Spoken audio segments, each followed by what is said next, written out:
Dios esperó hasta que su pueblo estuviese libre para darle su ley. Solo en esa libertad su pueblo podía adorarle y guardar su ley.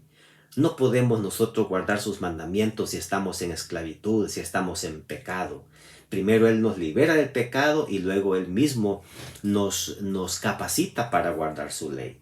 El verso 6 dice, y yo hago misericordia por millares a los que me aman y guardan mis mandamientos. Notemos que primero amamos a Dios y luego guardamos sus mandamientos como un resultado de ese amor. Los 10 mandamientos tienen la función de ser como un cerco protector contra el mal. Guardar y amar los mandamientos en verdad no es un asunto de prohibiciones, sino oportunidades de crecer en amor a Dios y también al prójimo, crecer en gracia, crecer en distintas maneras y prepararnos para la eternidad. La voluntad de Dios está en toda la Biblia, pero está resumida en los 10 mandamientos. La ley de Dios es como el corazón en la Biblia y todo gira después como una explicación y una ampliación de los 10 mandamientos. Por eso es que, aunque toda la Biblia fue escrita por otros hombres, por otras personas, inspiradas obviamente, sin embargo, la ley de Dios, Dios no dejó que la escribiera ni Moisés ni nadie más. Fue escrita por Dios mismo con su dedo. Esto lo encontramos en Éxodo 31, verso 18. Toda la Biblia fue escrita por otros hombres. Claro está que lo que fue escrito es palabra de Dios porque Dios inspiró a estos hombres. Pero esta parte, la ley de Dios, es lo único que está escrito directamente con el dedo de Dios. Aunque la ley fue escrita hasta allá en Éxodo, según estamos viendo acá en el capítulo 20, estamos hablando de unos 3500 años después de la creación, no significa que la ley nació allí.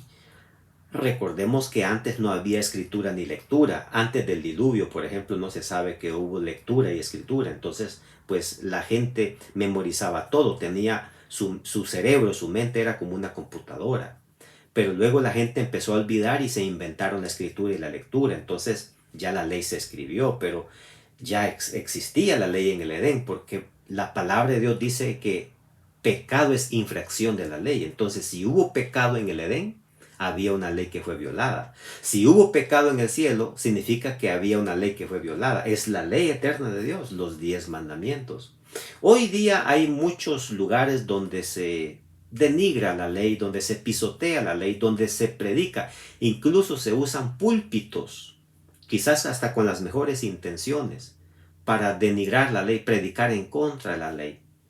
Pero no olvidemos lo que Jesús mismo dijo: no penséis que yo he venido a abrogar la ley, no he venido a abolir la ley, sino que he venido a cumplir la ley. Y antes que pase el cielo y la tierra, ni una jota ni una tilde pasará de la ley hasta que todo esto se haya cumplido, dijo Jesús. Incluso dio una advertencia: cualquiera que quebrante uno de estos mandamientos muy pequeños, y así los enseña a los hombres, muy pequeño será llamado en el reino de los cielos. Dios espera que tú y yo no seamos llamados pequeños, en el sentido que no podamos llegar al cielo por estar en contra de sus mandamientos. Notemos que el amor es primero y la ley es después. Realmente guardar la ley es una demostración que amamos a Dios. Podemos decir que le amamos, y el apóstol Juan lo dijo en 1 Juan: el que dice que ama a Dios y no guarda sus mandamientos, esa persona es mentirosa y la verdad no está en él. Porque si yo pretendo amar a Dios, se lo demuestro guardando los mandamientos.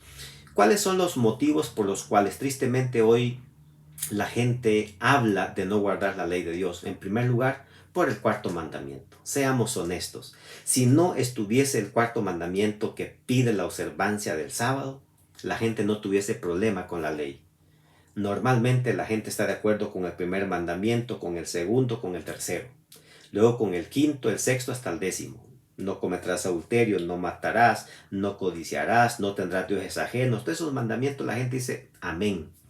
El problema es que hay un mandamiento, dice: acuérdate del día sábado para santificarlo. Y qué casualidad que el único mandamiento que inicia con la palabra acuérdate es el que la gente tiende a olvidar, o es el que ataca y no quiere guardar. Además, el apóstol Pablo escribió en Romanos hablando que la salvación es por gracia y no por obra de la ley. Entonces la gente dice: bueno, si mi salvación es por gracia, no necesito guardar la ley. La ley no se guarda como asunto de salvación o por salvarse. La ley se guarda como un resultado de ser salvo. Primero soy salvo y luego yo guardo la ley. Por eso los israelitas primero fueron salvos y luego se les dio la ley. El mismo Pablo, después de decir que la salvación es por fe, por gracia, él dijo, ¿qué pues? ¿Nosotros podemos llegar a la conclusión que la ley es pecado? Pregunta él, de ninguna manera. Yo no conocía el pecado si no es por la ley. Tampoco conociera la codicia si la ley no dijera no codiciarás.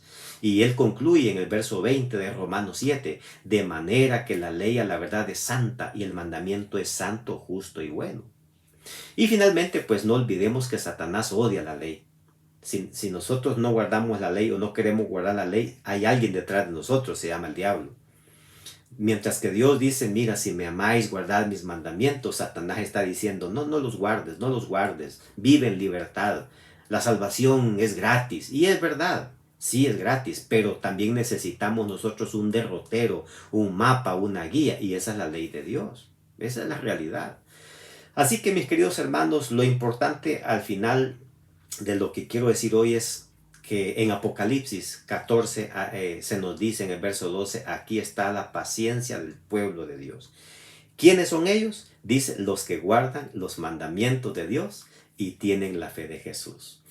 Dios tiene un pueblo y ese pueblo al final del tiempo debe guardar no 9, sino los 10 mandamientos del Señor.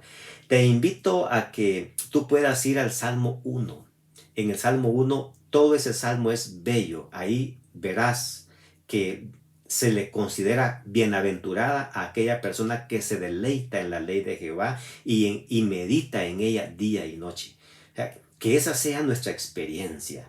Meditar y deleitarnos en la palabra del Señor, deleitarnos en su ley, porque cuando hacemos eso, nosotros crecemos espiritualmente y definitivamente nos preparamos para recibir a Jesús cuando venga por segunda vez. Que Dios te bendiga.